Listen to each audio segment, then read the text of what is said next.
Sa kabila po ng masamang panahon, naging aktibo ang weekend ng mga batang arnisador ng bansa sa naganap na 6th leg ng Luzon Friendship Game Invitational Arnis Tournament sa Pasig City.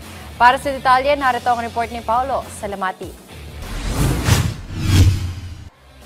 Nagtipon-tipon ng humigit kumulang 700 kabataang arnisador mula National Capital Region sa ginanap na ika-6 na leg ng Luzon Friendship Game Invitational Arnis Tournament sa isang mall sa Pasig City. At kahit ito isang friendship game lamang, naging competitive ang bawat laro gaya ng anyo, padded at live stick categories sa pagpapakitang gilas sa mga kabataang may edad 5 hanggang 18 years old mula sa iba't ibang arnis club sa bansa. Maliban sa mga atletang sumaya sa pagsali sa ganitong klaseng event, proud din ang ilang mga parents na sumusuporta sa sport na pinasok ng kanilang anak. Actually, it is very important kasi nung una, akala ko playtime lang. Pero nung nakita ko yung growth ng anak ko, hindi lang growth sa sports Kasi nung na-member siya ng team, natuto siyang gumawa ng mga assignments, kumbaga balance, student-athlete talaga. And yung discipline, talagang naging worth it kasi napapalibutan siya ng mga mabubuting halimbawa sa team. So, bilang arnisador, hindi lang siya basta arnisador. Kasi nagiging mabuting bata sila. Hindi sila nagiging sakit ng ulo. And bilang parent, syempre achievement ko yun. It feels great po knowing na I have a parents that will support me in my life na hindi po nila ako i-judge kung hindi support po nila ako. Not only me, pati po yung team ko sinusuportahan niya. Kaya no need na po mag-hide para no hide feelings para sa kanya kasi lahat po kami sinusuportahan niya.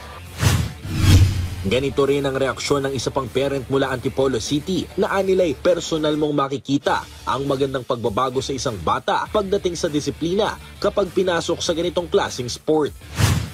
Maganda kasi yung ganitong sports.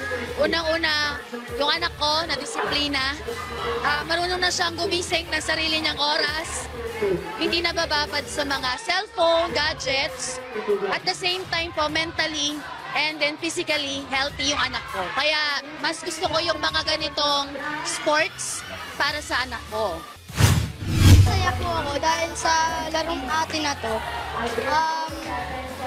Nasisipagan po ako mag-training gawa ng sa larong Pilipino na to. Ikinatuwa rin ng utak sa likod ng nasabing event at founder ng Proactive Arnis League na si Joel Madrona ang bilang ng mga nakiisa sa ika-6 na leg ng nasabing torneo ngayong taon. Isa ito sa pinakamaraming sumali sa amin, no? Kasi iba-iba kasing place tayo, pero dito po talagang nakita namin, di namin in-expect na bigla sila, joins kami, sali kami dyan sa inyong leg na to. Kasi nga ito, preparasyon nila doon sa Grand Finals at yung parating na mga regional meet din nila. Ito talaga yung mga pinag-aandi nila para lalo silang, yung skills nila, lalong ma-develop.